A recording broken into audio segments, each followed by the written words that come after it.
Primeira aplicação lá, cara, eu passei em mais de 130 vagas. É mesmo, cara? E no Brasil não tinha passado em nada. Caraca. Aí eu passei. Mas por quê? Você atribui ao quê? Não ter passado em nada e passar em 130 vagas lá fora. Nos Estados Unidos em 6 meses, né? Eu acho que é modelo... Como que as pessoas comparam ou definem o que é um bom profissional no Brasil versus no exterior? Isso é uma boa análise pra gente dar uma entrada. Me fala um pouco mais sobre isso. Isso me pegou, cara, porque eu ia para as entrevistas e como era muito simples, cara, eu ia com uma calça simples, eu ia com uma vestimenta simples, etc. Isso foi nos anos 2000. Né? Hoje já mudou, né? Mas, cara, a galera me tratava diferente, sabe? Não tinha preconceito por ser um brasileiro? Lá fora? Não tive nenhum preconceito. Teve. Eu falo isso para todos os meus alunos até. Eu já tive mais de 100 mil alunos, cara. Eu falo para todos eles até hoje. Sempre que eu passei por preconceitos foram no Brasil. Eu nunca passei por preconceito fora. Porque no Brasil, eles fazem essa avaliação, como é a sua comunicação. E eu sempre fui muito tímido, introvertido, meio pra dentro, não conseguia me destacar. Né? Eu não tinha as melhores roupas, né? Tipo, então, cara, não rolava. Nos Estados Unidos, a minha primeira entrevista, todas as entrevistas que eu fiz, ninguém nem olhou pra minha cara. Você tinha quantos anos quando você caiu lá, cara? Eu tava com 23. 23. 23 anos. É isso aí, 7 anos atrás. Caraca. Mais. E lá, todas as entrevistas foram por Skype, sem vídeo.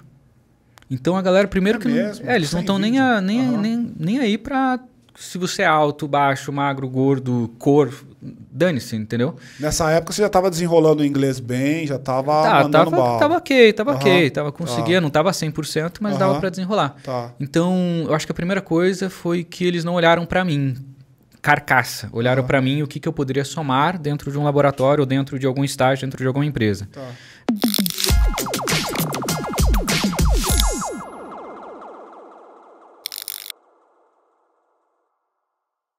Fala, malucada, como vocês estão? Aqui quem fala é Wagner, do Alvo e da Louca Podcast, o seu podcast de gente real, falando com o empreendedor da vida real. E hoje temos aqui um monstro nipônico. Brincadeira, Matheus. Vocês vão entender por que eu chamo ele de monstro. Cara, desde quando eu não imaginava sentar contigo, eu já falava, caralho, esse cara fez uma parada que é muito foda. E a gente vai contar pra você daqui a pouco. Queria agradecer demais a sua participação e presença, meu irmão. Obrigado aí pelo seu tempo. Queria te dar aqui um presente em agradecimento ao teu tempo aí, a sua disponibilidade, velho. Posso abrir aqui já? Opa, fica à vontade. A ideia, enquanto ele abre, pessoal, é a gente falar sobre como empreender com educação ou em educação em mercados internacionais. Show! E aí vocês vão entender um porquê que eu tô perguntando sobre isso. E aí, eu queria já abrir o microfone para você falar um pouco de qual que é a tua trajetória, assim. Quem é você? Mas me conta desde lá de trás, antes de você se tornar empreendedor ou empreender no que você faz, e qual foi essa trajetória. E na medida que você vai falando aqui, eu vou interagindo contigo. Tá bom. Primeiro, obrigado pelo convite, né, meu querido? Pô, que prazer estar aqui. Depois você me conta isso aí que você já me acompanhava, fiquei curioso também. Cara, vou contar a versão resumida, né? Pra quem não me conhece, prazer, Matheus Tomoto. A galera da internet brinca que eu sou o Sensei Tomoto, até por causa dessa linha japonesa. Eu brinco que eu era um cara que tinha tudo pra dar errado na vida. Cara, escola simples, família simples. São Paulo, mano? Interior de São Paulo, numa região bem periférica, assim. Que lugar de interior? Sorocaba. Sorocaba. E só que eu morava meio afastado, assim. E, pô, eu comecei a trabalhar com 14 anos de idade, cara. Porque minha família vinha de uma... Tava endividada, tinha toda uma questão ali, né? Trabalhei carpino quintal, trabalhei em oficina mecânica lixando peça, odiava fazer isso, porque meus 14 anos queria namorar, queria jogar futebol na rua e tal, e tinha que trabalhar. Quantos anos você tem hoje? Tô com 31 hoje. Tá. Só que por algum motivo, cara, acho que foi muito do meu avô. Meu avô veio do Japão mesmo, né? Ele falava assim, ó, ou você vai se esforçar muito quando é jovem ou vai se esforçar muito quando é velho. Eu falei, pô, eu vou então trabalhar, não quero mais vou estudar também e tal. E eu ia numa escola muito ruim. Mas aí, cara, eu comecei a estudar em casa, deu certo, passei no vestibular, conquistei uma bolsa de 100%, comecei a fazer engenharia no Brasil. Não gostei, comecei fazendo engenharia mecânica, mudei para automação, achava que robótica ia ser um negócio do futuro. Não curti também. Qual escola aqui no Brasil?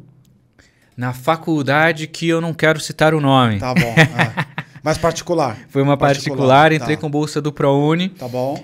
Só que era uma... Porque eu ia falar mal dela, por isso que eu não queria citar o fica nome. tranquilo, fica tranquilo. Porque ela era muito teórica, cara. E eu queria trabalhar, queria ganhar dinheiro, queria ser engenheiro, né, pô? Não curti, daí fui fazer uma aplicação internacional. Tá. Foi daí que começou a jornada. Falei, pô, não me encontrei no Brasil, tava com 23 anos de idade, nunca tinha estagiado na área de engenharia. Falei, pô, tem alguma coisa muito errada, né? Porque eu tô fazendo essa faculdade, não tô conseguindo nada. Né? Daí falei, pô, vou pra fora do Brasil tentar alguma coisa fora. Você já tava em qual ano da engenharia? Eu tava no 3º, 4º ano, cara. Já tinha passado todos os cálculos da vida. Já tinha passado todas as matérias difíceis, já tava nas matérias legais, técnicas, e por isso que não fazia sentido. Pô, se tivesse no primeiro ano, beleza, exato, né? Já tava chegando no final. Já tinha passado diferencial, limite, integral e o caralho. Integral, dupla, tripla, não sei o que lá, derivada. Carpado, exatamente. Aí, ó, tá vendo, cara? Isso aí mesmo. É isso aí. E aí eu fui aprender inglês, que eu não tinha inglês. Apareceu uma bolsa de estudo super maneira pra aplicar. Brasil, minha mãe que encontrou no jornal, falou, filho, olha essa faculdade aqui, ó, talvez dê certo pra você passar, porque ela sabia que eu tava meio infeliz, né? Só que eu não tinha nada de inglês, né? Escola pública, eu não sabia nem o verbo to be. Aí eu fui estudar inglês sozinho em casa, aí eu pedi pros meus pais, nessa época já tava uma situaçãozinha um pouco melhor, falei, pai, mãe, posso largar o trabalho pra ficar só estudando? Pra eu aprender inglês? Porque eu tinha 3 meses para aplicar para a bolsa. E deu bom, cara. Fiquei 3 meses estudando. Fui do 0 até o suficiente para... Tinha que fazer uma prova, que era o TOEFL. Tinha que tirar um pouquinho mais do que 100, que é uma nota muito boa. E deu bom, cara. Consegui. Fui para fora com bolsa de 100%. Fui para Purdue University. Comecei lá, fazendo engenharia de automação. Onde fica? Fica a 40 minutos de Chicago. Chicago. É uma das 20 melhores universidades de engenharia dos Estados Unidos, cara. E eu não sabia, achava, porque o nome não é tão conhecido, não é famoso, né? Mas curti pra caramba. 6 meses lá, fiz amizade com os professores. Eu sempre queria também treinar meu inglês e tal, porque, né? Nunca tinha viajado na vida. E aí a galera... Nunca tinha viajado? Nunca tinha viajado na vida. Eu era muito pobre, né, cara? Caraca. E aí os professores me ensinaram como que era o esquema lá dos intercâmbios para conseguir estágio, porque eu queria ganhar dinheiro, trabalhar e tal, né? E aí caramba, gaguejei. Minha primeira aplicação lá, cara, eu passei em mais de 130 vagas. É mesmo, cara? E no Brasil não tinha passado em nada. Caraca. Aí eu passei. Mas por quê? Você atribui ao quê? Não ter passado em nada e passar em 130 vagas lá fora. Nos Estados Unidos em 6 meses, né? Eu acho que é modelo... Como que as pessoas comparam ou definem o que é um bom profissional no Brasil versus no exterior? Isso é uma boa análise pra gente dar uma entrada. Me fala um pouco mais sobre isso. Isso me pegou, cara, porque eu ia para as entrevistas e como era muito simples, cara, eu ia com uma calça simples, eu ia com uma vestimenta simples, etc. Isso foi nos anos 2000. Né? Hoje já mudou, né? Mas, cara, a galera... me tratava diferente, sabe? Não tinha preconceito por ser um brasileiro? Lá fora? Não tive nenhum preconceito. Teve. Eu falo isso para todos os meus alunos. Eu já tive mais de 100 mil alunos, cara. Eu falo para todos eles até hoje. Sempre que eu passei por preconceitos foram no Brasil. Eu nunca passei por preconceito fora. Porque no Brasil, eles fazem essa avaliação. Como é a sua comunicação? E eu sempre fui muito tímido, introvertido, meio para dentro. Pô, não conseguia me destacar. Né? Eu não tinha as melhores roupas, né? Tipo, então, cara, não rolava. Nos Estados Unidos, a minha primeira entrevista... Todas as entrevistas que eu fiz, ninguém nem olhou pra minha cara. Você tinha quantos anos quando você caiu lá, cara? Eu tava com 23. 23. 23 anos. É isso aí, 7 anos atrás. Caraca. Mais. E lá, todas as entrevistas foram por Skype, sem vídeo. Então, a galera, primeiro que... mesmo? Eles não estão nem aí pra... Se você é alto, baixo, magro, gordo, cor, dane-se, entendeu? Nessa época você já estava desenrolando o inglês bem, já estava mandando bala. Tava ok, tava conseguindo, não tava 100%, mas dava para desenrolar. Então, eu acho que a primeira coisa foi que eles não olharam para mim, carcaça. Olharam para mim o que eu poderia somar dentro de um laboratório, ou dentro de algum estágio, dentro de alguma empresa. Segunda coisa... eu acho que foi o próprio conceito de estágio, né? O conceito de estágio no Brasil é tipo mão de obra barata para eu pagar R$800 por mês para alguém, R$1.000 e poucos por mês para a galera fazer trabalho que os caras não querem fazer. Exato. Né? Lá não, lá eu já entrei numa jornada como se fosse um aprendiz. E não foi qualquer estágio que eu passei. Pô, eu passei em estágios em Harvard, MIT, Stanford, Google, Amazon. Trabalhando nas universidades? trabalhando dentro das universidades em laboratórios de pesquisa, que é o que a gente chama de estágio acadêmico, e nas empresas e estágio profissional. Tá. Aí nessa época eu fui para o MIT. Né? Mas eu acho que o principal foi isso, cara. A minha vontade de aprender, desenvolver, etc., crescer, e a análise que não teve nada a ver com carcaça, foi dentro. Me fala um pouco do que estava dentro de você, irmão. Porque talvez, mano, ouvir você aqui falar com você sobre o grande feito que você fez, ou os grandes feitos que você fez passando nessas universidades foda e tal, mesmo sendo um cara pobre, você já deve ter falado 355 vezes, né? Eu queria entender um pouco do Matheus mesmo, do Tomoto, assim, né? Cara, como é que era, o que te movia, o que te impelia a ir pra essa porra? Tinha um lance do desafio, tinha um lance do ego, do tipo, se eu tentar eu vou passar, tinha um lance do eu vou quebrar a banca, quero mostrar que eu sou capaz. O que tava dentro de você, velho? Cara, eu acho que era... Tem um ditado que fala que a gente precisa ter uma cenoura na frente e uma cenoura atrás, né, cara? Pra gente continuar avançando na vida. Total. E no meu caso, era muito mais a cenoura atrás. Porque eu perdi a minha adolescência porque eu tive que trabalhar para ajudar meus pais a trazer comida para casa. E a minha cenoura na frente era o sonho de um dia eu ter grana suficiente para levar meus pais pelo menos uma vez por mês num rodízio. Seja de pizza, seja de carnes. Eu queria ter grana para levar eles para comer alguma coisa que não fosse pão com manteiga e arroz e feijão. Né? Porque a gente só comia isso. Como é que é a tua estrutura? Teu pai e tua mãe são nipônicos? Não, um é, o outro não? Como é que é? Meu pai é filho de japonês, minha mãe é brasileira. Uma brasileira. E então eu sonhava em dar uma boa condição de vida para eles. Essa era a minha cenoura na frente. E a cenoura atrás era, se eu não estudar, se eu não me esforçar, se eu não for a minha melhor versão, tipo, crescer todos os dias, aí o conselho do meu avô, cara, eu já não tenho nada hoje, minha família não vai me deixar nada. Se eu chegar nos 30 anos, por exemplo, pensava, né, com 16, com 18, cara, se eu for construir uma família, imagina, que condição que eu vou dar? O que eu vou dar para os meus filhos? Eu não tinha, né? Então eu tinha muito medo do futuro de ser uma pessoa sem nada e passar fome, sacou? Por isso que eu me esforçava tanto. Então, até no Brasil, pô, quando eu falo que não passava em estágio, não é porque eu era desleixado. Eu acordava 4, 5 da manhã e ficava 3 horas rodando as empresas, entregando currículo para tentar, cara. E fiz isso por 2, 3 anos e não consegui. Caraca. E lá fora me encontrei, sacou? Então, o que me fazia... Nessa época, o meu sonho ainda era ser alguém, né? E a ponto de eu conseguir dar uma condição financeira legal para os meus pais. Mais para frente mudou o sonho, mas nessa época era esse meu drive, cara. Tá bom, legal. Tá bom, segue. Aí aí escolhi a MIT, né? Foi o primeiro ano, lá por 2014, que a MIT ficou. O que você fez? Você fez uma mudança de universidade? Você fez um application para... Aí eu fui um estágio. Foi um estágio de curta duração. Era para ser um estágio de 3 meses. Acabei ficando quase um ano por lá, que a galera estendeu. E foi a primeira vez que eu trabalhei com engenharia, que foi a área que eu queria trabalhar. O que você fazia? O pessoal me colocou num projeto muito doido, cara, para desenvolver inteligência artificial para um veículo submarino que iria fazer toda a ronda da costa americana, cara. Muito doido. E eu nunca tinha trabalhado. Né? Sonar, alguma coisa assim. Pois é. E isso, GPS, muito disso. E a minha parte do projeto era parte do ambiente marítimo, porque... aí que entrava a inteligência artificial, né? Porque se eles tinham catalogado ali 10% do oceano ou da costa, como que o submarino ia navegar pelos outros 90% desconhecidos? Perfeito. E aí, com base naquilo, ele tinha que ter uma inteligência para... Com base nos 10, cria um padrão e em cima do padrão replica o padrão para os outros 90%. Exatamente. Só que daí tinha que ter uma inteligência, porque não é padronizado 100%, né? Inteligência artificial supervisionada que você trabalhava. Exatamente. Tu manja. E aí de criar também o dispositivo, né? Então tinha a parte do software, mas eu também peguei a parte do hardware e os testes disso daí. E a galera gostou muito do meu trabalho, cara, porque eu era o primeiro que chegava e o último que ia embora, porque eu tava muito grato por causa daquela oportunidade. Foi a primeira que eu consegui. Que legal, velho. E aí a galera Ganhava quanto, mano? Ganhava quanto nessa época aí? Ah, cara... Quantos caras pagam? Eles pagaram tudo pra mim. Então pagaram minha passagem, hospedagem, alimentação. De Chicago pra lá, né? De Chicago pra lá. Então não tive nenhum gasto. E nessa época eu não ganhava muito, cara. Eu ganhava $300 por mês. Caraca, mano. Pois é. Como é que você vivia? Como é que era? Era tudo de graça, né?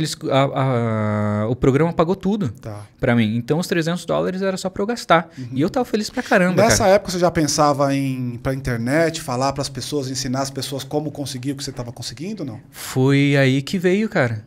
Foi aí que veio, porque eu não sei como alguns jornalistas do Brasil me descobriram e eles fizeram uma matéria comigo, viralizou na internet, cara.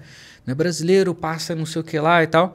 E foi daí que eu comecei a receber um monte de mensagem da galera. No Facebook ainda, se não me engano, cara. Como que você fez? E eu falei, acho que vou criar uma página. E virou meu primeiro projeto social, inclusive, inspirando jovens de sucesso na época. Uau! No YouTube? No YouTube? Foi no Facebook, cara. Foi uma página no Facebook que foi crescendo. Mas eu não pensava em profissionalizar isso. Não pensava nisso enquanto rentabilidade, né? Modelo de negócio. Eu queria ser pesquisador, cara. Cara. Sabe aqueles caras que empreendeu o quê, mano? Vamos descobrir novas tecnologias. Eu sou esse cara, mano. Porque eu passei a maior parte da minha vida querendo ser executivo de empresa e até que eu descobri um cara que me fez perceber as coisas diferentes, Daniel, para dar o crédito, e eu percebi que as coisas tinham um caminho aí que não era exatamente esse de ser um executivo e tal. Pois é, eu queria muito ser pesquisador No seu caso era pior ainda, né, mano? Porque, vamos lá, pesquisador não ganha dinheiro, né, velho? Pesquisador fora do Brasil ganha dinheiro. Tô pensando no Brasil. O Brasil não ganha dinheiro nem fudendo. O pesquisador iniciante lá começa com 4, 6 mil dólares por mês. Ganha bem, cara.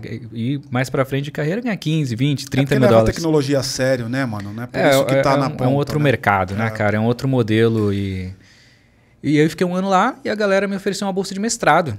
Falou, Tomoto, cara, finaliza sua faculdade logo, volta lá pra Purdue, finaliza e depois vem pra cá que você tem uma bolsa garantida pra você continuar sua pesquisa. E eu ia entrar na onda, cara. Mestrado, doutorado, ia ficar pra lá. E aí eu fiz uma loucura, cara. Eu não aceitei a bolsa de mestrado, que ia pagar tudo, eu estudar de graça lá na MIT e voltei pro Brasil. Por quê? Aí o meu sonho começou a mudar. Porque quando eu cheguei no MIT, cara, a estrutura lá era tão incrível. A ponto de, por exemplo, se eu queria testar com um Arduino, um Raspberry Pi, uma plaquinha de desenvolvimento. Cara, tinha um armário com tipo 1000 plaquinhas, cara. Era só eu pegar, testar, queimou, fiz alguma cagada. Não tem problema. O meu coordenador falava, tá tudo bem, joga fora e testa de novo. Caraca, mano, tinha uns negócios muito doidos, cara. Impressora 3D que não tinha ainda, não era popular. Hoje ainda criando. Não é uma realidade, por exemplo? Pois lá já tinha umas 10 no meu laboratório para imprimir o que eu quisesse. Era tudo liberado, cara. E eu falei, mano, e eu vim de uma escola pública que metade da escola não tinha piso, cara, era chão de terra batida. Eu falei, imagina se todo brasileiro tivesse acesso a uma educação ou a esse tipo de estrutura. E foi daí que começou, cara. Sério mesmo, cara? Foi. Porque eu vou jogar bem a real com você, tá? Manda. Papo reto total. 100%. Eu tenho a sensação, às vezes, que a gente... Não tô dizendo que é o seu caso, tô te dando a palavra, tá? Claro. Que a gente romantiza um pouco da entrega para parecer mais legal e para vender mais coisas. Não acho que seja exatamente o seu caso, porque você viveu a porra. Você viveu a situação difícil, de o chão batido, etc. e tal. Portanto, você, como eu, que venho de uma favela, sei o que é o que os meus amigos de infância passaram e provavelmente os filhos deles vão passar se a gente não mudar nada. Tudo bem? Como é que você... Não teve nenhum momento que você pensou assim, cara, eu vou fazer muito dinheiro, porque com esse meu currículo aqui, MIT o caralho, Harvard o caralho, porra, eu posso ir pro Brasil e virar um executivo ou virar alguma coisa gigante e ganhar muito dinheiro. Você não teve esse momento? Eu acho que eu era muito simples, a ponto de... o ingênuo, inocente, ou a ponto de beirar a burrice, sabe, cara? Então, nessa época... Não, acho que nem passou pela minha cabeça dinheiro. Tava? 23, 24 anos, né, cara? Então é por isso. Eu ainda estava naquela época... Talvez eu estivesse vivendo um momento romantizado da minha vida e que, inclusive, me fez fazer uma cagada. Por quê? Porque eu voltei pro Brasil e qual que foi a ideia? Eu quero mudar a educação do Brasil. Mudei meu objetivo. Para você ver como estava romantizado. Aquele jovem sonhador e tal. Sonhador. Pô, vou mudar sozinho a educação anos, mano, e tal. eu até entendo. Né? E eu realmente acreditava nisso, 100%, cara, 100% a ponto de largar mesmo a MIT para vir pro Brasil. E aí eu comecei a rodar Brasil, cara, para ver modelo educacional, para ver como que a escola no interior do Mato Grosso do Sul... Quem pagava isso? Eu. Trabalhando? É. Aqui? No Brasil. É mesmo, mano. Pois é. Eu fui para todos os cantos aldeia indígena para ver como a galera aprendia. Fiquei um mês lá para ver. Aí era um professor que viajava 4 horas para dar todas as matérias no ensino médio. Cara, eu fui vendo esse negócio. Falei, cara, é isso que eu quero fazer. Quero ajudar essa galera. Comecei a tentar ajudar. Fui ligar para a universidade. Deixa eu fazer uma palestra aí, quero conversar com a galera. A gente criou um movimento muito bonito, cara. A gente chegou a impactar mais de 10 milhões de jovens, cara. Isso em 2014, 2015, né? Só que até então eu era realmente talvez muito romântico, muito idealizador, porque toda a grana que eu ganhei nos Estados Unidos eu gastei ajudando as pessoas. Nesse período aí? Viajando. Eu pagava para ir para os lugares, eu ia de graça. Tipo, viajei o Brasil com minha grana. Em qual momento você teve o Quando eu fali. Quando eu não tinha mais nada na grana. Quando todos os dólares que eu tinha ganhado fora. E aí eu voltei para casa. Quanto dinheiro dá para falar? Eu tinha uns 6, 7 mil dólares. Né? Também não era tanta coisa assim, mas, pô, gastei a grana. E aí nessa época eu já estava morando num apartamentozinho baratinho que eu tinha. Sorocaba mesmo? Sorocaba. Tá. Daí eu tive que voltar para casa dos meus pais. Puta, mano. E aí foi o tchan. Porque daí caiu a ficha. Aquele meu sonho de ajudar os meus pais, na verdade eu tô atrapalhando eles. Porque agora eles vão voltar e ter mais despesa do que eles já tinham antes. Porque agora eu sou mais velho, agora eu tenho carro, agora eu tenho gasolina. E meus pais começaram... meus pais, tem que dar um abraço neles. E dou, inclusive, né? Mas eles começaram a bancar até minha gasolina, porque eu tava quebradaço, né? Aí já com uns 26 anos. E aí voltou... Não tava arrumando emprego? Mesmo com um currículo foda assim, não tava arrumando emprego? Eu tava fazendo algumas consultorias para universidades, mas eu não tava focado em grana. Eu tava focado em mudar o Brasil, mudar a educação no Brasil, cara. Né, meu? Aí 26 anos que eu a ficha, cara, o que eu tô fazendo, velho? E aí, a puta lição idiota que eu aprendi. Não tem como mudar as coisas, eu não tenho nem condição para isso, cara. Eu tô todo lascado. E aí eu fui mandar mensagem para os meus amigos que eu tinha feito na época dos Estados Unidos, etc. Falei, galera, tô precisando de um trampo, me ajuda aí. E aí consegui uma vaga em Harvard, aí fui para Harvard, aí eu fui trabalhar como pesquisador em Harvard. Caraca. Foi aí que eu retornei para a jornada internacional. E aí, de novo, os jornalistas me encontraram, fizeram uma matéria comigo, e aí eu falei, acho que eu vou mudar. Tudo isso que eu já fiz serviu de uma baita experiência, aprendi a me comunicar, um cara super tímido, introvertido, ia para os lugares, entendi Brasil real, né? O que é tipo você não ter educação de qualidade, o que é você passar necessidade, etc. Mas agora eu quero mudar um pouco. Eu quero ajudar quem já está preparado, ou era como eu estava quando tinha 23 anos de idade. Um cara que não tinha nada, mas era esforçado, só que não tinha oportunidade.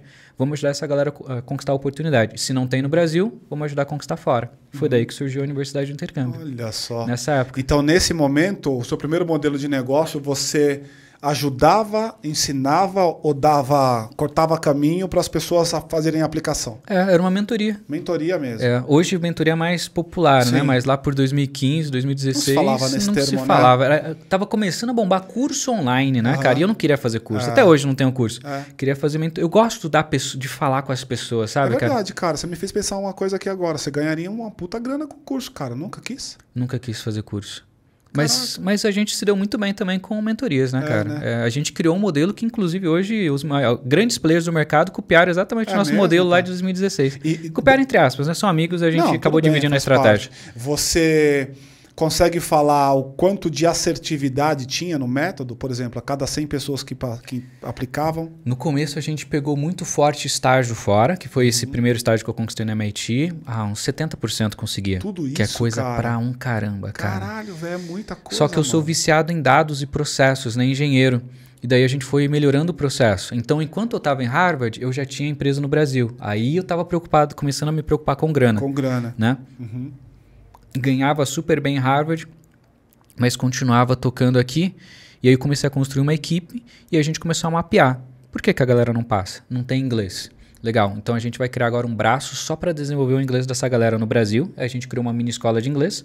E também a gente vai ajudar essa galera a conseguir intercâmbios de inglês no exterior. Mas não intercâmbio que o cara paga 40 mil. Tem vários lugares que ensinam inglês de graça fora.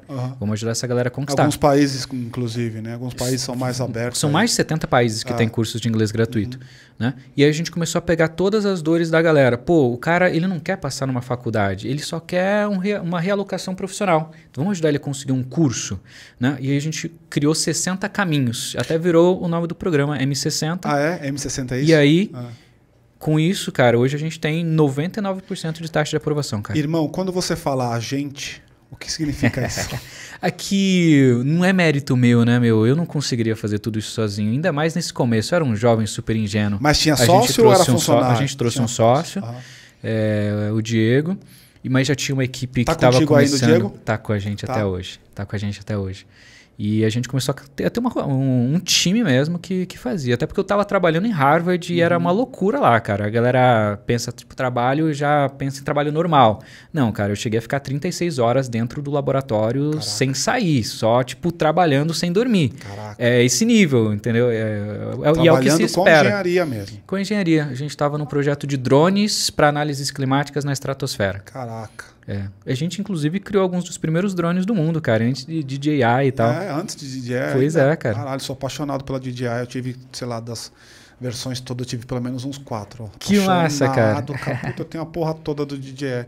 Se tiver um óculos, eu compro óculos. Vamos lá, Paty. Oi, Matheus, tudo bem? Tudo bom. Eu queria tentar entender a sua relação com o dinheiro. Por que eu estou te perguntando isso? Eu fiquei pensando assim nessa sua trajetória, né?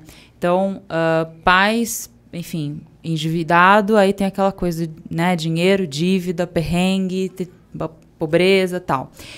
E aí, de repente, você olha, então, a oportunidade, vai para o MIT, ganha um dinheiro, muito dinheiro, né? Convertendo em dólar e indo para um país de primeiro mundo. Idade, né? E, pô, uma acessibilidade... Estava em outro mundo, né? Do mundo que você estava aí para outro mundo. Literalmente parece um outro mundo.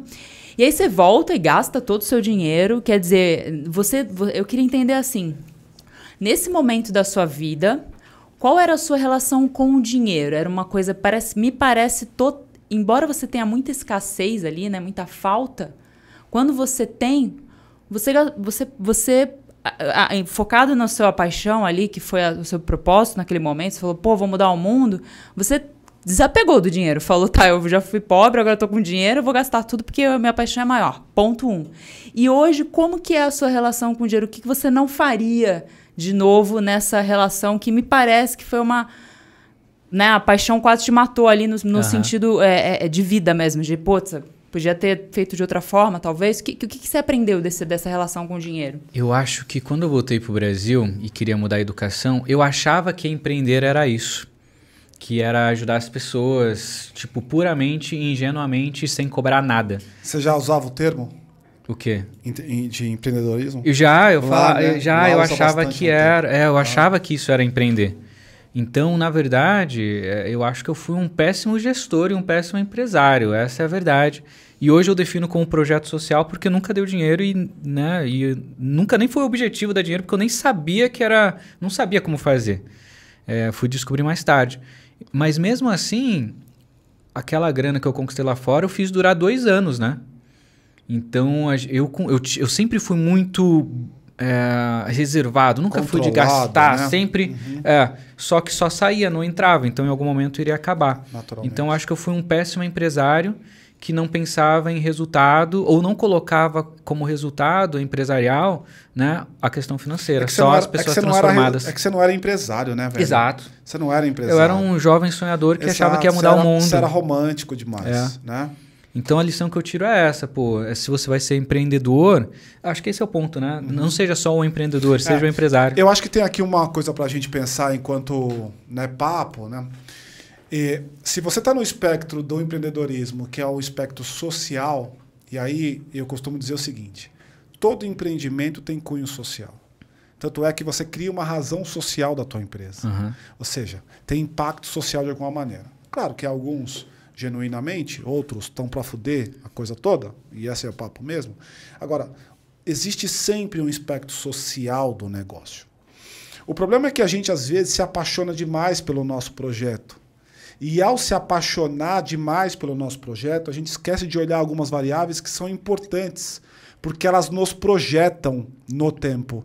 Então a gente está muito focado numa visão de curto prazo, deixando de olhar, por exemplo, para uma visão de médio e longo prazo. Ainda que eu não tenha dinheiro no curto, eu vou ter dinheiro no médio e longo prazo. Ou se eu gastar todo o meu dinheiro no curto, eu não vou ter dinheiro para o médio e longo prazo. Talvez foi esse o lugar que você esteve aí nesse negócio, né? Como é que você vê, e aí a gente pode voltar para o Matheus 23, 24 anos, a relação entre curto e médio prazo, pensando financeiramente para poder completar a pergunta da Paty? Por algum motivo, se eu tentar me teletransportar assim, eu só pensava em mudar a educação no Brasil. Não tinha nada de grana. Não tinha nada de grana. Era só tipo, se eu morrer com 25 anos, mas mudei a educação no Brasil, minha meta de vida tá alcançada. Então eu não tinha ganância, eu não tinha nada, cara. Nem se ganância, mas a ideia de prosperidade era algo que eu não tinha nesse momento de vida, cara. Chegou depois quando de fato zerou e eu percebi que uma coisa é sonho, outra coisa é vida real, né? Que inclusive é uma bandeira que a gente traz hoje muito forte porque, né, cada vez mais os jovens estão tendo esse período de idealização por muito mais tempo, né? A gente pega a época dos nossos pais, a galera com 15, 16 anos já era adulta. Hoje o menino de 30 anos ainda mora com os pais, né? Então hoje eu trago muito forte a bandeira da realidade, porque eu me fudi por causa disso. Estados Unidos é um pouco diferente essa realidade, né? Porque o cara é obrigado forçosamente a sair para ir pra faculdade, etc. Tem esse lado da maturidade, mas eu acho que não muda tanto, cara. Porque a vida lá, entre aspas, acaba sendo mais fácil que a vida do brasileiro. Né? Então eles têm muito mais benefícios, ou muito mais oportunidades, muito mais abertura. Estados Unidos hoje é de fato um país que quem quer, consegue. No Brasil não é só querer. Tem que ter várias outras variáveis, né? Inclusive talvez um QI, quem indica e outras coisas. E aí agora voltando para 2019, 2017, você estava ali pensando, estava em Harvard, operando o Brasil com esse seu sócio. Volta aí. Como é que você estava nesse momento aí? Qual foi a mudança no pensamento para você começar a pensar em grana e nem que fosse a grana como um viabilizador dos teus sonhos, né? Daí a gente construiu, e por algum motivo, essa pergunta ainda está aquela pergunta ainda está na minha mente. Porque por algum motivo nessa época eu ainda não queria ganhar muita grana. Não, né?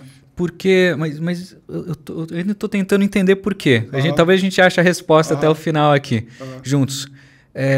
Porque os meus concorrentes já cobravam em torno de 20 a 40 mil reais para dar uma mentoria. Concorrente chinês, concorrente americano, que inclusive tinha sedes no Brasil. Esse era o benchmark. Os caras que tinham estudado lá e davam mentoria aqui. Empresas que se internacionalizaram de mentorias de como ir para fora e criaram uma sede no Brasil. Perfeito, né? perfeito. Então eles cobravam entre 20 a 40 mil reais um ano de mentoria, certo? E aí, quando eu fui criar um programa, eu falei, cara, eu não quero pegar público A e B. Né? Ainda vinha muito dessa romantização, mas me segue até hoje, talvez. Eu quero criar um produto para classe C e D. E beirando, talvez, uma galera do B que não queira gastar tanto. O nosso primeiro produto foi, que é o nosso carro-chefe até hoje, R$197 por mês.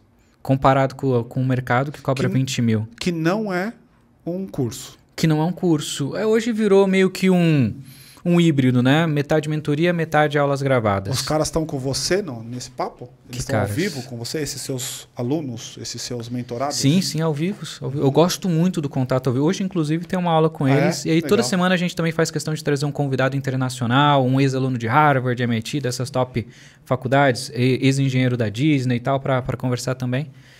E então acabou virando uma empresa com um cunho social muito forte. Por quê? Aí vem muito de propósito, porque quem tem grana consegue entrar, cara. Né? Consegue fazer intercâmbio. Talvez não consiga ir para as melhores universidades e empresas, mas consegue comprar uma vaga para fazer 3 meses de curso de inglês ou uma viagem para Disney. Eu queria trabalhar com quem não tinha grana, com quem tinha potencial, com o meu eu de 23 anos. Um cara foda... Eu ia te perguntar isso, velho. O cara que era esforçado, queria oportunidades, mas não tinha. E eu queria preparar esse cara, sacou? Eu ia te perguntar isso. Eu ia deixar essa pergunta mais pro final, mas como você está trazendo esse ponto aqui agora, eu vou soltar. Você tem os seus Matheus Tomotos? Eu acho que a maioria da galera é. Você tem algum que se destacou, que fez mais do que uma? Você tem algum que você pegou pela mão e esse cara deslanchou nesse mesmo tem uma galera, mercado cara. Que você? Tem uma galera, eu acho que nenhum ainda empreendeu, né? Mas o pessoal, muitos são novos, né? 16 a 25 anos. Mas teve alunos meus que conquistaram oportunidades que eu não consegui, tipo passar em programas da NASA. Caraca. Né? Teve um aluno que eu estava todo dia de manhã, isso é um ritual meu, porque hoje a gente está com mais de 100 mil alunos, hoje né, conquistamos uma... Pagando esse 197? Tem 197, tem outros programas de menor custo, de maior custo, mas a maioria é esse. Esses caras, quantos são os alunos? Em torno de 100 mil alunos. Esses 100 mil, eles têm pagamento recorrente? Mensal recorrente... Fecha um pacote Só que daí eles anual. fecham um pacote semestral, anual, 2 anos, cada um legal, fecha um velho. pacote legal. Tá ganhando uma grana boa então aí, né, mano? E a gente conseguiu. Esse é o. Eu ia deixar. Essa eu ia deixar mais pro final, mas a gente conseguiu achar um modelo sustentável, extremamente sustentável. Porque tem escala, né, velho? Só Cauda que daí a longa. gente foi na escala. Eu preferi não cobrar muito de pouca gente, mas ter um trabalho organizacional que me deu um trampo do caramba. Fiquei 7 anos construindo isso até hoje, que eu acho que já está ideal para atingir a massa, né? E como é que você coloca esses caras todos online, assim? Você usa o quê? Porque... Tudo ferramenta nossa. A gente desenvolveu tecnologia. Ah, é? Eu faço um streaming com a galera, Faz por streaming. exemplo. Num streaming desse seu, quantas pessoas presentes você tem ali? Dos 100 mil, quantas pessoas você tem numa Depende, dessa? cara. Depende. 100 mil foi histórico, né? Aham. De tudo que já passou. Sim, claro. Mas, sei lá, entre 3 a 5... Umas 3 mil pessoas? 3 mil pessoas. Vamos imaginar umas 3 mil pessoas? Legal, cara. Então tem bastante gente. A galera é super esforçada, cara. O pessoal super dedicado. E óbvio que quando tem um evento especial vem mais gente, dependendo do evento vem menos gente. Mas um ritual que eu tenho hoje, todo dia quando eu acordo, quando a gente tem esse volume de aluno, todo dia tem um aluno passando numa oportunidade fora. Todo dia. Então quando eu acordo eu vou ver lá, a gente criou um Discord, uma comunidade, e lá no Discord tem um canal assim, suas vitórias. Todo dia tem pelo menos umas 3 pessoas falando, passei em tal lugar, passei Que legal, em outra velho. coisa. Aí ontem, né? Ontem os alunos escreveram, eu vi hoje de manhã. Um aluno que conquistou mais bolsa do que eu, cara. Ele conquistou $252 mil em bolsa de estudos. Caralho. Nos Estados Unidos. Vezes 5. Quer voltar? Quer voltar ele, não? Imagina. Ele quer voltar, não? Ou vai ficar lá mesmo? Não sei ainda. Acho que nem ele sabe. Né? Ele com certeza vai, né? Se ele vai voltar. Geralmente a minha galera volta. Outro aluno que me surpreendeu foi um aluno que conquistou uma bolsa por jogar Fortnite. Eu acho que esse é um pouco do mundo moderno. Exatamente. O mundo mudou Tem de uma maneira muita gente incrível, nesse cara. lugar, né, meu? Né? Cara, deixa eu aproveitar você que está aqui. Eu sou um apaixonado por tecnologia e consigo de alguma maneira navegar nesse assunto e queria pegar um pouco da sua percepção sobre alguns temas que eu vou colocar na mesa e você me dá um pouco da visão que você tem de mundo. Deixa eu colocar água para você, que eu vi que você está sem. Eu me empolguei aqui no papo com você e acabei esquecendo de colocar. Como é que você vê? Eu vou colocar o tema, você me dá a tua visão do tema e aí a gente vai explorando vários deles, tá? Tá bom. Como é que você vê a inteligência artificial e aí com as suas derivadas, etc e tal, machine learning, deep learning, aquela coisa toda. Hoje, você pode me dar uma visão Brasil, visão mundo. Como é que você vê? Eu vou jogando o tema e você me dá a visão dele, Brasil mundo e mundo. No Brasil, eu acho que a inteligência artificial ainda é um negócio, é muito legal para o futuro, mas não pouco implementado no dia a dia, né? E quando a gente pensa em algumas startups brasileiras têm feito coisas legais sobre o assunto, mas em 99,9% da população, eu acredito que eles têm a visão de que eles nem sabem que a inteligência artificial existe na prática. Eles sabem, mas quando eles estão mexendo no Instagram, eles não sabem que é uma inteligência artificial que estão avaliando ele e trazendo mais posts para que ele fique como um usuário, não um cliente, né? Usuário fazendo até a correlação com drogas, né? Cada vez mais viciado para ele ficar mais tempo ali. Quando a gente pega mundo, a gente já começa a ver uns negócios muito doidos, humanoides que a galera tá trabalhando para que, se eu for conversar, ele consegue conversar de igual para igual com você. Né? Isso já existe. Né? Em 2014, cara, o pessoal do MIT, do lado do meu laboratório, tinha um laboratório do Cheetah, que é o robô que corre mais de 200 km por hora, 160 km por hora, alguma coisa assim. Por isso o nome, né? Exato, aí veio o nome Cheetah. Né? Mas é um negócio muito doido, isso em 2014. Então, inteligência artificial já é uma realidade ao redor do mundo, mas a galera do Brasil não faz a mínima ideia do que a gente vai conseguir utilizar com isso. Você já estava fazendo uma palestra e eu dividi painel com um cara, e o cara falou assim, inteligência artificial está muito no começo ainda. Aí eu fiquei pensando, puta, cara, Você não sabe o que está falando, fica quieto. A gente já tem as máquinas que programam as máquinas. Exato, exatamente. A gente já está no nível 2 de inteligência artificial no mundo, quando a gente para pensar. Já existem robôs que você joga um código complexo e ele te diz o que o código fala. Exatamente. Ou ele cria o código também. Ou ele cria sozinho, que é a segunda onda que a gente está tratando hoje. Você tem, por exemplo, eu estou tentando aqui lembrar, acho que é a DeepMind, a subsidiária do Google, que fez uma máquina enxadrista que ela aprendeu totalmente sozinho e ela joga contra os principais caras do mundo e vence. Vence. Bizarro. Então, e quando você tem o Elon Musk falando, por exemplo, que ele tem medo de inteligência artificial, cara, é porque deve ter muita coisa rolando aí. Porque um cara desse dizendo que tem medo desse troço... Não, e a gente tem os robôs que já se comunicam em linguagem de robôs com eles mesmos, porque exato. A inteligência Esse criou é e etc.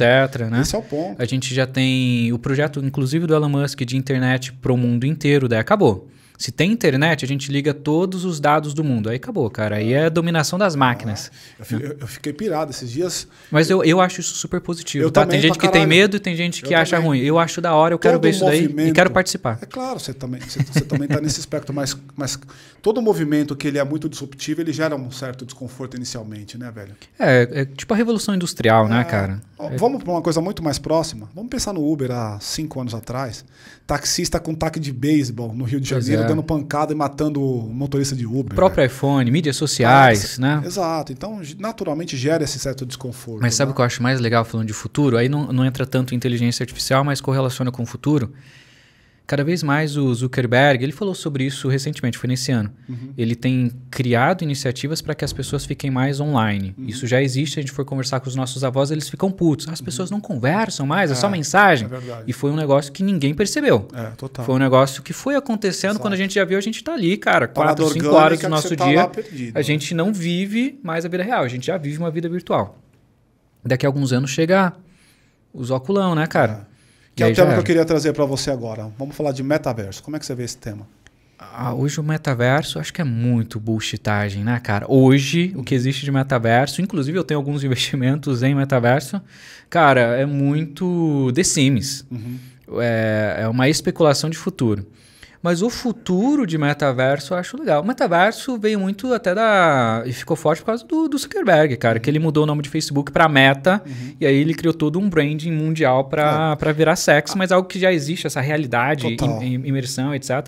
Já existe faz anos, já existe né? faz anos, cara. E eu tenho a impressão de que o Zuckerberg ele saiu à frente numa necessidade de primazia temática que ele não tem. Se você pegar o The Sandbox, por exemplo, já é um metaverso não expansível. Só para explicar a conversa de louco aqui, senão vai parecer coisa de doido.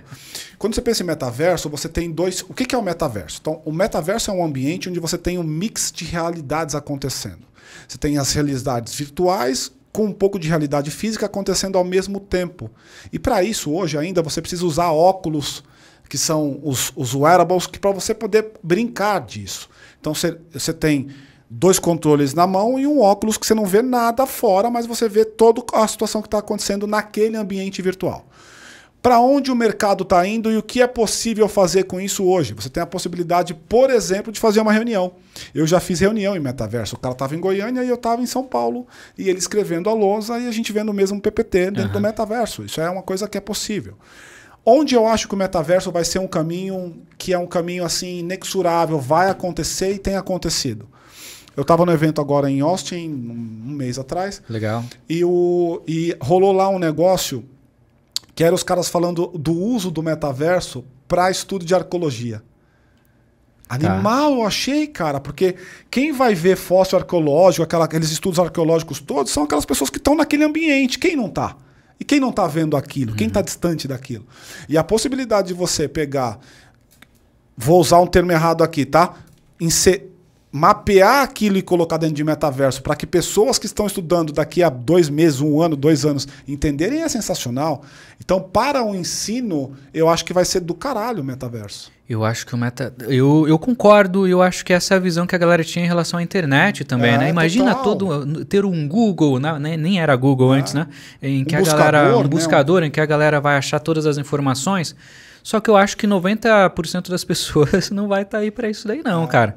E aí vai começar a parte do entretenimento, da vida dentro do metaverso. Eu concordo com você. E aí eu acho que é um negócio interessante pra gente observar. A galera não vai perceber que mudou a chavinha. Simplesmente vai acontecer igual aconteceu com as mídias sociais. E essa é a estratégia do Zuckerberg. Pegar o máximo de dados de você já é viciado numa plataforma dele, para que daqui a pouco você não viva mais a vida real, só fique deitadinho ou sentadinho vivendo numa outra realidade que tu nem vai perceber. Simplesmente aconteceu e é 5, 10 anos aí já tá rolando, cara. Pra caralho.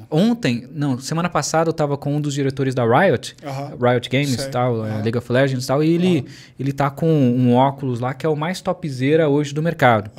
Cara, você já não sabe o que é realidade do que é ficção. Você coloca ele, o nível de imersão, cara, ele me colocou pra andar em cima de uma corda bamba assim, mano, eu achava que eu ia cair. Né? Porque o som, a vibração, tudo, cara, o movimento dos dedos, tudo... Absurdo. É absurdo, cara, é absurdo. Eu pude ver lá, por exemplo, que você já tem você começa a colocar a parte sensorial, né? Então o cara tem nariz, você tem um óculos com uma máscara, nariz e boca e fone. Portanto, todos os teus sentidos, de alguma maneira, estão ali dentro daquele negócio, sentindo aquela coisa como um pisada, bizarro tudo, cara, energia, a força que você coloca nos bizarro dedos. Aquilo. Só que isso é diferente do metaverso que a galera fala hoje na internet, que é tipo criptogames, essa pegada aí. Isso eu acho que é uma onda de especulação, cara. É o comecinho da internet lá atrás, quando... Né? Então acho que daqui a alguns anos a gente não vai ver muito disso daí. Vai ficar muito mais maduro. Concordo com você. Eu vejo até algumas bizarrices, né? Do tipo, não sei se vocês sabem, mas um cara que tá surfando pra caramba nesse mundo de metaverso é o Snoop Dogg. Snoop Dogg, tiozinho lá do rap, lá de trás, que nasceu junto lá com os caras, Tupac, Big, aquela coisa toda. Hoje ele tem uma mansão no The Sandbox que ele simplesmente vende shows. Já é possível comprar. Se você entrar aí agora, faz o exercício. Ó, The Sandbox é o nome do site. Você pode comprar um show com Snoop Dogg dentro do metaverso, um show exclusivo. Você pode comprar, inclusive, os avatares dele, as roupas que eles usam. É bizarro, cara. Pensar como isso impacta a minha vida e a corrida das loucas, né, irmão?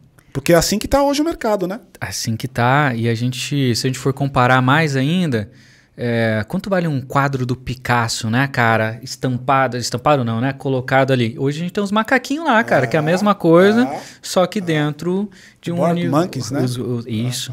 Dentro de um universo imerso, né? Que é o metaverso. Que é um lugar que eu acho que, puta, também é outro caminho inexorável, assim. Pensar em NFT, blockchain. Imagina quando a gente começar a ter NFT de coisas físicas, tipo do ouro. Não, vai acontecer. Né? Vai acontecer. Eu já fui em palestras do pessoal falando de NFTizar. Vamos usar um termo errado aqui, só pra gente poder entender. Criar NFT, por exemplo, da Mona Lisa. Você pode comprar um token da Mona Lisa. Compra 1% da Mona Lisa. Você compra 1% ou 0,8% ou 0,5% da Mona Lisa.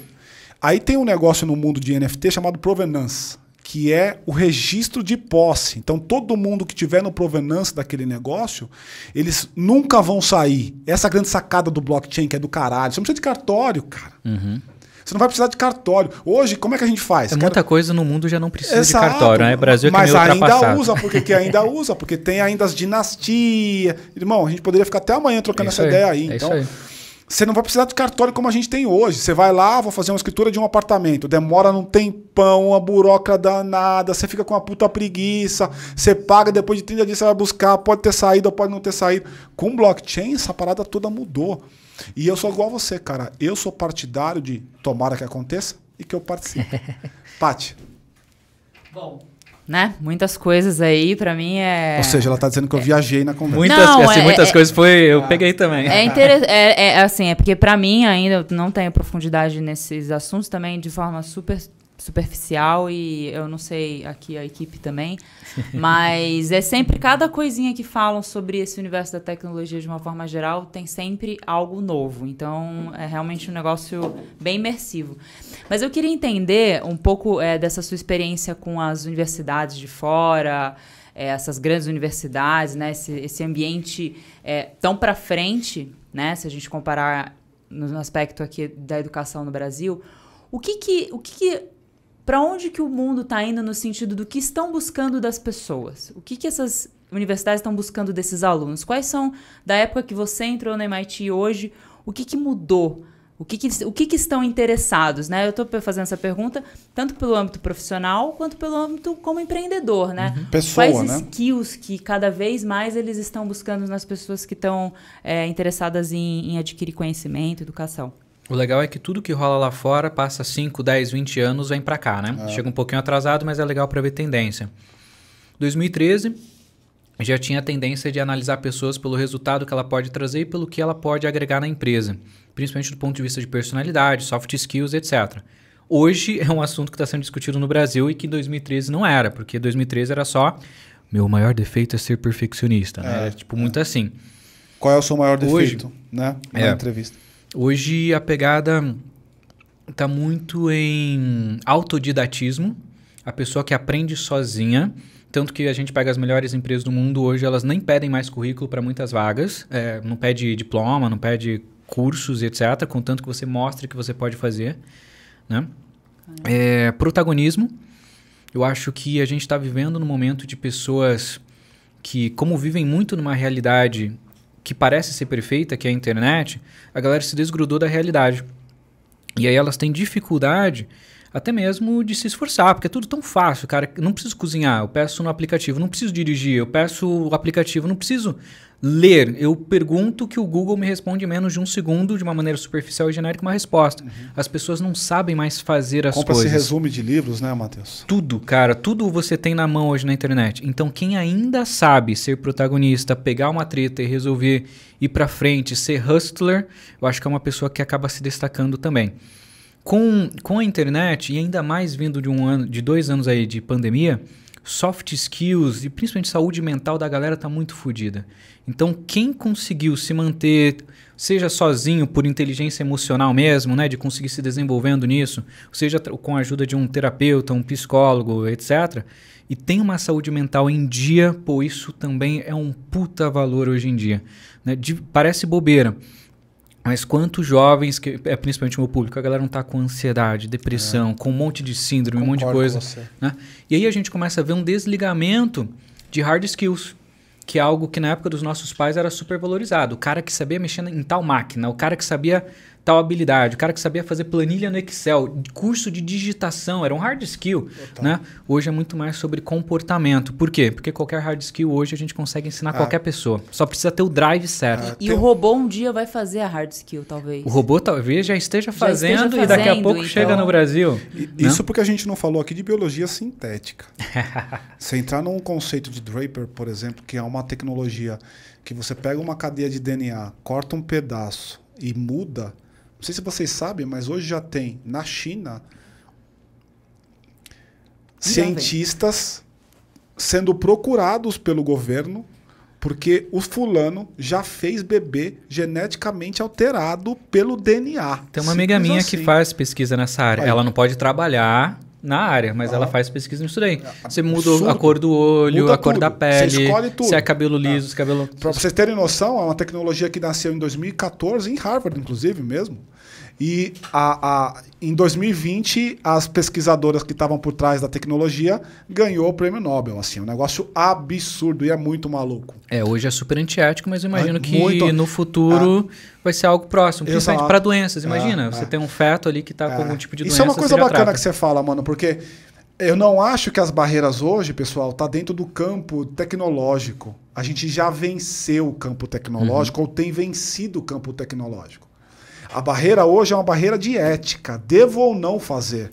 Porque na medida em que eu crio humanos geneticamente alterados, eles não vão querer conviver num mundo de humanos não alterados, que vão ser muito inferiores a depender da alteração, se for uma alteração intelectual, por exemplo. É tipo o filme do Capitão América, né? Cara. Tipo, pegar o cara ali. Exatamente. Isso já é uma realidade, já existe, só que teoricamente ninguém faz. Ninguém faz no mundo. Exato, porque não pode por causa da ética. Mas na verdade a gente sabe o que faz, né?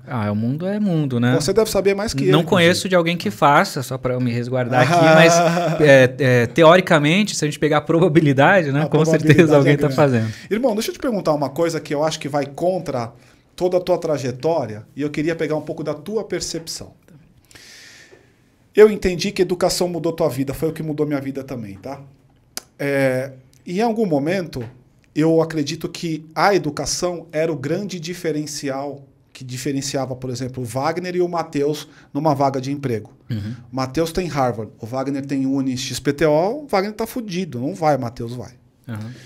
Eu acredito que no conceito de lifelong learning, que é aprendizado continuado, que você sempre aprende e não para de aprender, não se esgota no momento de faculdade ou universidade ou o que seja, cada vez mais você vai ter o aprendizado tal qual é hoje sendo alterado, muitas vezes nem mais necessário. O cara vai ver um YouTube teu ou vai fazer uma mentoria tua, já vai estar apto, ao invés dele fazer um curso de 2 anos na Anglo ou no qualquer outro cara desse aí. Como é que você vê, velho, essa questão de como é que você está enxergando a educação numa visão de médio e longo prazo e a importância do curso de graduação tal qual ele é hoje?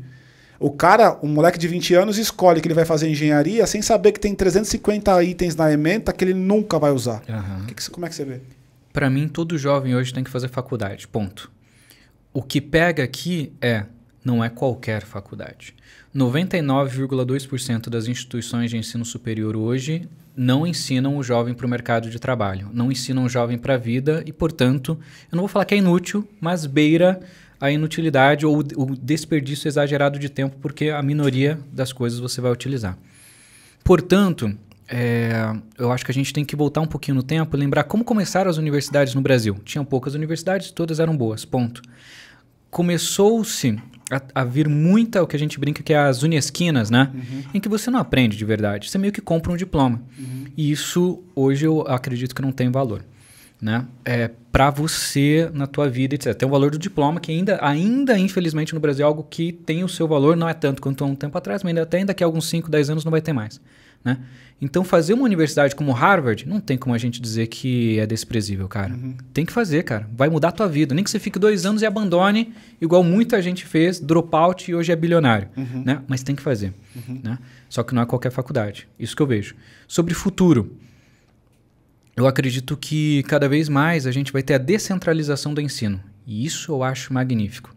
Em que as pessoas vão poder estudar o que quiserem ou o que elas precisam para determinado momento ou para aquela determinada tarefa. Seja com curso, seja com a internet. Só que isso não te dá uma base que hoje a universidade se preocupa, que é a base didática, socioeducacional, toda essa questão da interação humana, toda essa questão de ter um mestre, Ciências toda essa sociais. questão da... Pô, é muito difícil, cara, você ter que ler, por exemplo, 300 páginas de um livro, porque amanhã você vai ter uma chamada oral e você vai ter que falar sobre isso. Só que é um puta desafio que treina o teu cérebro num nível muito mais profundo do que o curso online, que você vai fazer no tempo que você quiser, você assiste 15 minutos por dia, sacou? E aí a gente vê algumas coisas interessantes, né?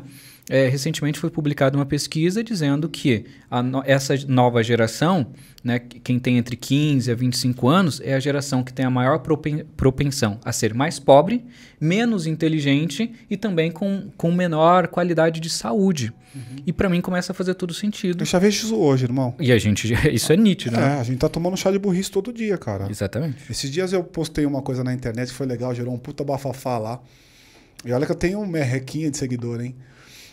Que foi o chá de burrice que você toma, às vezes, achando que está numa grande empresa e vivendo essa grande empresa durante muito tempo e está super orgulhoso disso, e no tempo, ao invés de você evoluir, você está regredindo, porque aquelas travas são tão grandes. Exatamente. Que você vai tomando um pouquinho de chá de burrice todo dia. Porque você não se tem as acomoda. provocações e você se acomoda, seja ela por uma questão de estabilidade de vida, por uma questão financeira, qualquer outro tipo de questão, né? Agora, só pra gente poder pegar aqui o gancho da tua resposta, achei ótima a tua resposta, velho. É o que eu imaginei, porque senão você seria, no mínimo, contraproducente. Um puta hipócrita, exatamente, né? Exatamente. Obrigado por responder direitinho, porque eu consigo levar esse papo com você te admirando, assim, saca? Agora, eu entendi tua resposta, mas qual é a solução, Matheus? Hoje, estudar fora. Ou você ser muito foda e provavelmente você vai ter que vir de uma família elitizada para você passar numa excelente universidade no Brasil.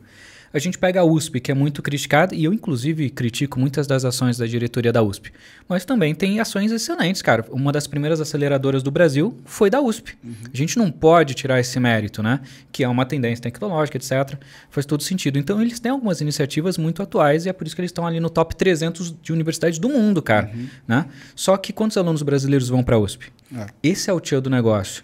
E aí a gente entra numa pegada de... Aí a minha missão de vida. Primeiro, que todo jovem brasileiro tenha acesso à educação de qualidade e que todo jovem brasileiro tenha acesso a oportunidades de qualidade. E para a gente conquistar essas oportunidades, para quem é um jovem, uma pessoa normal, ir para fora é o melhor caminho. Em paralelo, aí eu vou construindo o meu sonho, que aí já não é mais uma prioridade, que eu preciso cuidar da vida financeira. Aprendi, né? Preciso ter uma sustentabilidade. Aos pouquinhos a gente vai trabalhando num sonho que talvez demore 40, 60, 100 anos para acontecer. Quer fazer isso Quer aqui. mudar a realidade do Brasil, a ponto do meu, talvez, sobrinho, neto, né? Ele não escolher ir para Harvard, porque o Brasil tem uma universidade melhor do que Harvard. Então, é muito do meu sonho, assim, inocente. Trabalho isso meio no background, mas para resolver agora... vai para fora. Rapidinho, Paty, a Paty está ansiosa ali para fazer a pergunta. Só para poder complementar aqui para ver se eu entendi. Eu entendi que ir para fora te habilita, né, cara, com essas competências que a gente eventualmente não tem aqui. Mas quando eu penso numa situação em que qual é a solução, que foi a pergunta que eu coloquei, é pensando no próprio Brasil mesmo. Tá onde? Tá em política pública? Está em vontade pública? Está numa mobilização do setor privado? Onde está? Tem tudo, né, cara? A educação tem tudo. Mas se eu fosse elencar prioridades, a primeira eu não colocaria dinheiro. Não?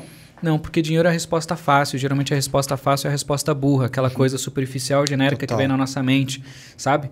Então não é falta de grana, apesar de os investimentos em educação estarem sendo reduzidos ano após ano aí nas últimas décadas, tá? Não é de agora. Eu colocaria em primeiro lugar gestão. Gestão mesmo. Quem cuida dessa grana, onde essa grana é alocada, quem faz o controle de onde essa grana foi alocada e se gerou resultado. Foi colocado X mil reais na Universidade Federal de tal lugar. Massa, para onde que vai essa grana? Será que é para 80% é para pagar professores e etc. E 20% relacionado à pesquisa, desenvolvimento, equipamento e etc.? Então, talvez tenha alguma coisa errada aí. Como que é uma universidade que a maior parte da grana é tipo só para cobrir os gastos? Exatamente. Né? A tua resposta tá perfeita, porque quando você cai nessa tipo de problemática, você só tem uma opção. O quê? Qual é? Não Ir sei. para fora. Não tem outro jeito. Pois é, porque o restante porque pesquisa é não é uma realidade para nós, cara. Pesquisa nunca foi. Mas poderia ser, se existisse uma gestão Exato. melhor. Você vê uma coisa que para mim nunca desceu? É como é que a universidade, o celeiro do conhecimento, é também o mesmo lugar que não tem startup de valor, cara. E a gente pega a tríplice, né, cara? Que é um conceito que foi implementado para criar o Vale do Silício e depois desimplementado e está fazendo o Vale do Silício, inclusive, ter uma mega decaída. Depois foi testado novamente em Dubai, fez Dubai crescer em 10 anos, o que muito país do mundo não cresceu em 100, que é juntar iniciativas governamentais, por exemplo, grana vem do governo, faz normal, né? Dinheiro investe o governo investe em educação. As universidades investem em preparação de gente foda. Stanford fez muito bem esse papel, tanto que Vale do Silício ali do lado de Stanford. E também em tecnologia voltada para soluções que o país está querendo ou tem de meta ali nos próximos anos. E com essas duas coisas você forma boa gente para o mercado de trabalho, boas ideias e boas tecnologias para que a iniciativa privada consiga gerar riqueza, que vai reabastecer com impostos do governo, que vai voltar. É um ciclo que funciona. Eu tenho visto Lisboa nesse lugar. Faz sentido pra caralho. Lisboa? Portugal. Eu não conheço as iniciativas lá. Os caras têm feito iniciativas muito impactantes para o mundo da nova economia, das startups, de movimentar a indústria como todo, não exatamente da educação, tudo bem? Mas de trazer esse repensar nos modelos pré-estabelecidos, sabe? E no Brasil é cada um para um lado, né? Você pega o setor privado, o governo, para com isso, cara. Academia, vai virar pesquisador. O pesquisador fala a mesma coisa. Cara, você vai pro mercado, cara. Fica aqui comigo a vida inteira. Vamos fazer uma carreira. Vamos contribuir para a ciência. E governo o quê? E o governo joga contra todo mundo. Cada um puxa para um lado, sendo que o ideal para isso dar certo é a junção dessa tríplice. Claro. Paty. Eu queria saber o que você pensa sobre quem diz que faculdade não é importante, na real. E pode vir de vários caminhos, mas eu queria que você, se alguém te fala isso, qual que é o seu ponto de vista e o que você entende, de onde vem essa mentalidade. E eu queria entender o que a sua mentoria é de diferente, na sua perspectiva, óbvio, de qualquer outro tipo de mentoria em termos de preparação e desenvolvimento pessoal de uma pessoa. O que eu penso sobre quem fala que não é para fazer faculdade? Eu acho que essa pessoa é uma ignorante, mas não é um ignorante no sentido ofensivo, ignorante no sentido original da palavra. Talvez porque ela tenha feito uma faculdade e se decepcionado, ou talvez porque ela nunca fez uma faculdade e não sabe como que é. Mas se a gente pega, por exemplo, vamos pegar a estatística, né? Contra os dados não se mentem. Pô, pega os maiores bilionários, milionários do mundo. Todo mundo, desculpa. A grande maioria tem faculdade. Não é o contrário, não tem faculdade. A grande maioria tem faculdade. E também depende de setor, né, cara? Porque existem alguns setores que é impressionante. Cara, como que você vai ser um médico sem faculdade? Como que você vai ser um engenheiro? Algumas coisas é impossível. Tem que ter, cara, tem que ter. E mesmo que seja para você ficar 2 anos para você fazer o processo para entrar numa top universidade, que eu acho que esse é o tio do negócio. Fazer faculdade unisquina não compensa mais. É perda de tempo e perda de dinheiro. Mas fazer faculdade boa, cara, vai mudar a sua vida, nem que seja só pelo processo de você passar e depois no primeiro semestre você abandonar. Elon Musk, ele abandonou o PhD depois de, sei lá, 1 semana de aula, né? E, pô, mas depois de fazer faculdade, ele fez duas faculdades, né? Ele, inclusive, fez 2 faculdades ao mesmo tempo, né? Que ele tinha uma bolsa do Benjamin Franklin, super incrível. Então, tem que estudar. E de mentoria, a gente se preocupa... Tem 3 pontos principais. O primeiro é o ponto de vista financeiro. Há 10 anos atrás só podia ir para fora quem tinha dinheiro, ponto. Ou quem tinha um sobrenome muito importante que ia te recomendar para ganhar, ou conhecia um bilionário brasileiro que ia patrocinar sua bolsa de alguma maneira, né? Eu não queria ir por essa linha, eu queria dar acesso para que qualquer brasileiro conseguisse ir para fora, ponto. É o nosso lema. Qualquer brasileiro. Não tem inglês, tem como ir para fora sem inglês. Não sou um bom aluno, tem como ir para fora em algumas coisas sem boas notas. Não reprovei na escola, faz 10 anos que eu me formei, tem como, ponto. Né? Então, eu queria dar acesso a essa galera do ponto de vista financeiro. Foi a primeira coisa que a gente fez. Hoje a gente tem um programa de R$ 9,99, cara. Tipo, pro cara começar, tipo... Então, dá.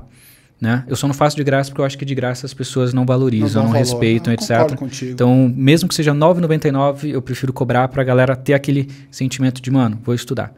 Segunda coisa é o ponto de vista de oportunidade. Quando eu contrato uma agência, por exemplo, meu ponto de vista, eu entro em intercâmbios que o dinheiro pode comprar. Uma escola de inglês, um curso técnico, alguma coisa assim. Mas e os intercâmbios que são tão incríveis que ninguém pode comprar? Exemplo, ninguém consegue comprar uma entrada em Harvard. Ninguém consegue comprar uma vaga na NASA, na ONU, no Google, no Facebook, no MIT, Stanford, Oxford. E eu gosto de preparar essa galera para isso. Isso me dá tesão de vida, ver o cara saindo do zero, do nada, e passando nas melhores universidades do mundo, mesmo sem grana, e vencendo todo o restante da galera que começou a corrida da vida, porque não é meritocrático nem justo, muito mais na frente do que ele, só que o cara com a preparação certa conseguiu. E terceiro, que com esses anos de experiência, a gente conseguiu criar 60 caminhos. Então a gente não ensina só o cara a estudar, fazer faculdade, ou fazer um curso de inglês, ou etc. A gente tem 60 caminhos em que a gente tem certeza em que pelo menos um desses caminhos ele vai passar. Então a gente tem uma taxa de aprovação que nenhuma outra instituição possui, porque a gente se preocupa com o aluno. E não é sobre a oportunidade internacional, para mim não é o fim. Tipo, conquistei minha vaga em tal lugar, tô feliz. Não, é o meio.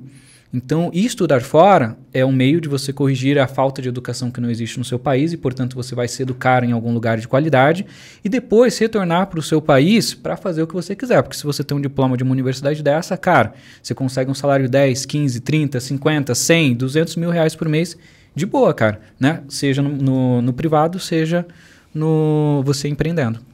Então, é isso. Cara, gostei muito. Gostei do racional, do etapa 1, 2, 3, muito bacana, cara, show de bola. Acho que se eu saio com uma lição aqui desse papo com você, é que a educação, de fato, ela é necessária, né?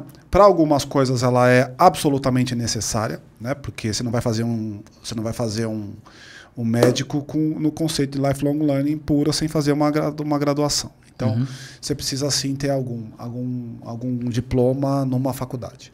Agora, acima de tudo, eu percebo um lance genuíno em você em dar acesso Talvez porque é daí que você vem. E quando a gente vem de algum lugar, aquilo passa a ser uma realidade para nós, né? Acho bacana, cara. Valeu mesmo aí pelo papo. Gostei demais. Queria te fazer uma pergunta aqui, afinal, que é a pergunta que a gente meio que faz para os nossos empreendedores aqui, porque ela caracteriza ele. Tomoto, por que você é um vida louca? Eu acredito no conceito de liberdade.